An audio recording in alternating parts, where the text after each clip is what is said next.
ओम नमः शिवाय। जय श्री राम साथियों। बदलाव प्रकृति का तीसरा सबसे बड़ा नियम है। पहला नियम जो है वो लॉ ऑफ अट्रैक्शन, दूसरा नियम है लॉ ऑफ कर्मा और तीसरा नियम है लॉ ऑफ चेंजेस, यानी कि बदलाव, परिवर्तन। इसलिए बदलते वक्त के साथ क्या करना चाहिए? परिवर्तन को स्वीकार करना चाहिए। जो बदलते वक्त के साथ नहीं बदलता, जो अपडेट नहीं करता खुद को, वो क्या हो जाता है? पीछे रह जाता है, समय से पीछे रहेगा। और जो कुछ उसके पास है उसका क्या हो जाएगा? उसको खो देगा वो। देखते नहीं जिनके बाप दादा राज करते थे उनके हालात कैसे हो गए? क्योंकि उन्होंने बदलते वक्त के साथ खुद को बदला नहीं।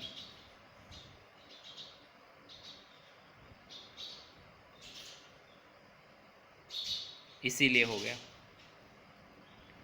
इसलिए क्योंकि देखो, जो चीज़ आपके पास है आज, चाहे ज़मीन हो, चाहे ज़मीन जायदाद है, प्रॉपर्टी है, धन संपत्ति है, स्थायी नहीं है। क्योंकि आप स्थायी रूप से उसके मालिक नहीं हो सकते। जो आज आपके पास है वो कल किसी और के पास रहेगा, और आप उससे पहले देखिए वो किसी और के पास था।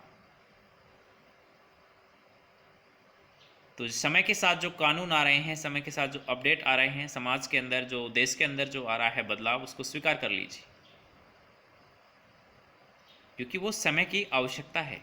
देश काल और परिस्थिति के अनुसार जो बदलाव होते हैं उनको स्वीकार करना ही चाहिए। ये बुद्धिमता है। और बुद्धि का स्थान सबसे बड़ा है। अगर बुद्धि नहीं है तो धन क्या है? बेकार है। कोई भी संसाधन का ठीक से उपयोग नहीं कर पाएंगे अगर आपके पास बुद्धि नहीं है तो।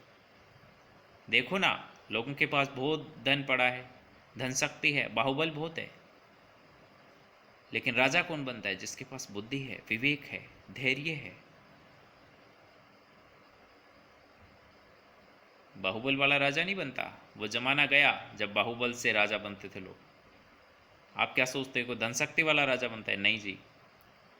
या ज्ञान शक्ति से राजा बनता है? नहीं। ज्ञान होने से कुछ नहीं होगा। किस ज्ञान को किस जगह पे और किसके साथ कैसे उसका उपयोग करना है, ये आपको आता है बुद्धि से, समझदारी से।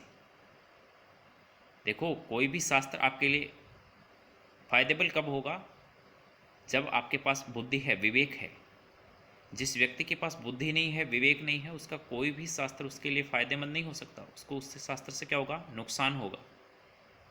इसलिए अपने विवेक को जागृत कीजिए, अपनी बुद्धि को जागृत कीजिए।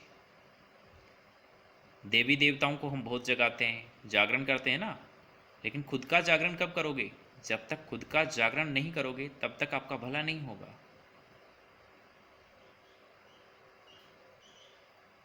इसलिए खुद को जगाइए, अपने विवेक को, अपनी बुद्धि को जागृत कीजिए, ताकि जो नियम है, जो ज्ञान है, उसका सदुपयोग कर सकें आप और अपने जीवन को उच्चतम स्तर पर लेके जाएं। धन्यवाद। जय हिंद, जय भारत।